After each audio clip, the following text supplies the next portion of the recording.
Deep in the woods, no headlights for miles. 3 patrol cars boxed me in. One of them stepped out first, Sergeant Hayes, my wife's lover, the one my son had caught her with before he died in an accident. There was no dash cam, no witnesses. He smiled like a man about to sign a death certificate. "Same place we took your dead son," he said, laughing. "We'll send you to hell as we sent your boy." 2 more guns came up beside his. They thought I was just an old man. They never checked my military record. Force Recon, Sniper. I still carry my K-bar, not for show. The rain was cold. The forest was quiet.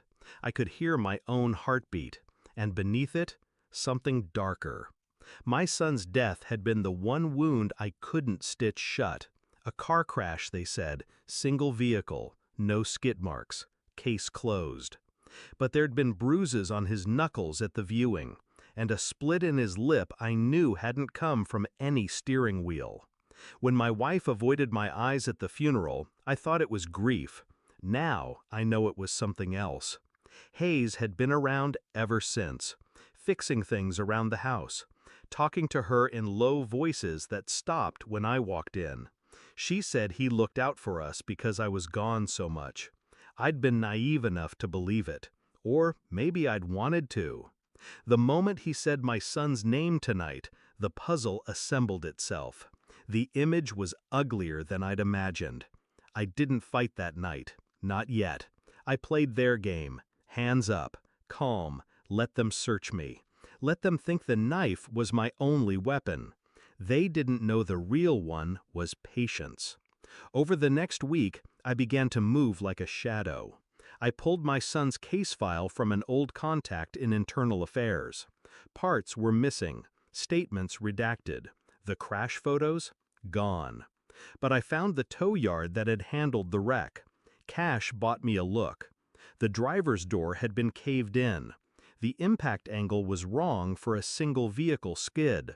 Blood on the passenger side headrest, too high for my boy. I traced the chain. That blood was Hayes.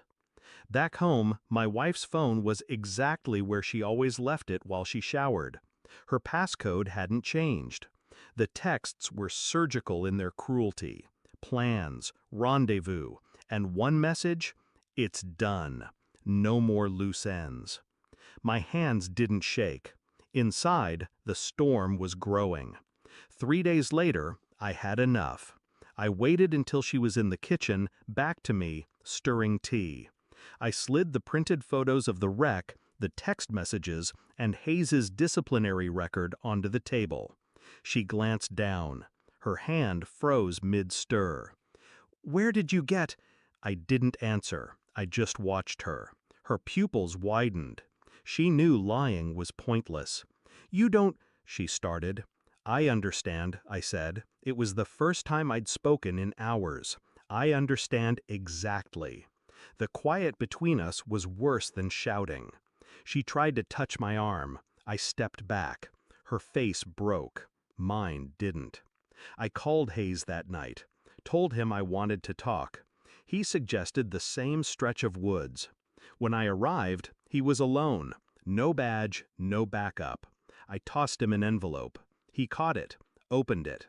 The color drained from his face. Photos, text transcripts, and a copy of an anonymous tip already sent to the state AG's office.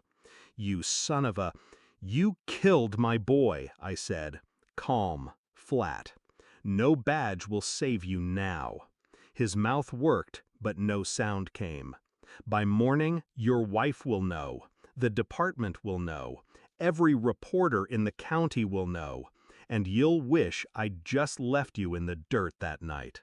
I turned my back on him. That was the part that cut the deepest. Not killing him. Not giving him the closure of an end. I didn't go home. Home had been burned to its foundations long ago.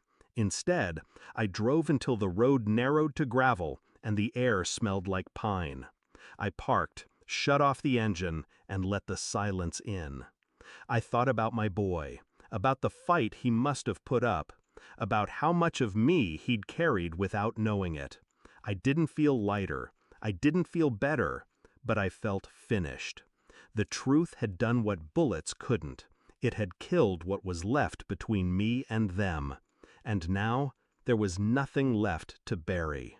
Moral of the story: when the truth is your weapon, you don't need to pull the trigger. Betrayal destroys itself, if you have the patience to let it.